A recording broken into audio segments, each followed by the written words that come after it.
very, very interesting very soon in terms of pricing.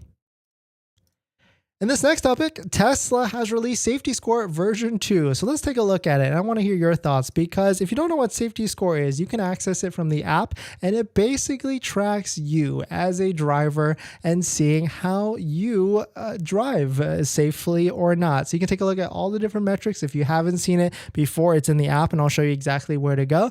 But before we get into that, my name is Dennis. I love talking about Tesla hacking, as I like to call it, but basically just getting the best deal on Tesla at the best financing rate. So definitely hit that subscribe if you're interested. And today's video is actually sponsored by my Patreon link down below in the description, but more on that later. All right, so let us take a look at this. Shout out to the Reddit user Artist Complaint 3. Safety Score version 2.0 is here. So if we take a look at it, this is all the different things that the Tesla is actually tracking you, and you can access it by download the Tesla app. You can scroll down a little bit, and you can see Safety Score. And if you already have a Tesla, you will see all the different metrics that they are tracking you out. Mine is not the best, actually. I'm like a 78, so not very good at all. I get a lot of forward collision warnings for some reason. I guess maybe because I do a lot of late braking and I time the regenerative braking, but Safety Score Beta version 2.0. The first one is hard braking. Hard braking is now measured as a proportional time instead of a count. Braking when yellow lights are identified no longer count against your safety score. Okay, so not that bad.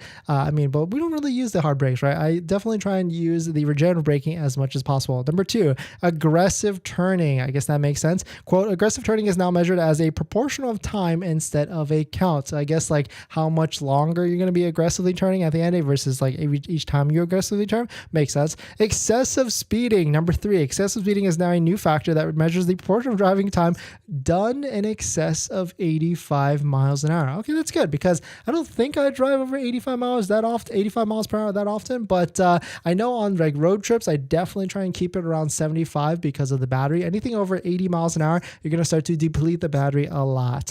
Number 4, late night driving. Late night driving is weighted by an hour between 10 p.m. and 4 a.m. I really don't think this late night driving thing is fair, because there's a lot of people that work in certain industries. I'm thinking like medical, doctors, nurses that have to drive late at night to get to their work. And also on top of that, there's a lot less people on the road driving late night. So I don't really understand the late night driving thing. Maybe if you are taking your vehicle to, going out and partying, I could see that. But there's a lot of people that drive for work, and it just doesn't make sense to me. And you probably all agree as well. This last one is unbuckled driving. Unbuckled driving is a new factor that measures the proportion of driving time done without the driver's seat buckled in excess of 10 miles an hour. Okay, so I certainly thought this unbuckled driving was like passengers or maybe even the backseat people, but this certainly makes sense. Unbuckled driving for drivers only 100% makes a certain sense. But the one thing that's interesting to me is I'm like in the red category for that one, but I always buckle my seatbelt. So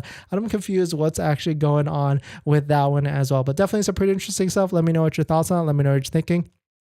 Of course, this is if you are signed up with Tesla insurance or using Tesla insurance. It has no effect on anything other than that. But I do know a lot of people sign up with Tesla insurance because Tesla insurance is actually the cheapest insurance from what I've seen, maybe even as low as $45 to $50 a month. So it's definitely kind of worth it, and it kind of forces you to be on your best behavior when you're driving around. But you can see your safety score in the Tesla app after you buy the vehicle, and scroll down all the way to the bottom. It's the third option from the bottom. But let me know what your thoughts are. Let me know what you're thinking. We're going to jump into the next topic. But before we do that, this video is actually sponsored by my Patreon link. Down below in the description is a Patreon link or support the channel, so definitely check it out if you're interested.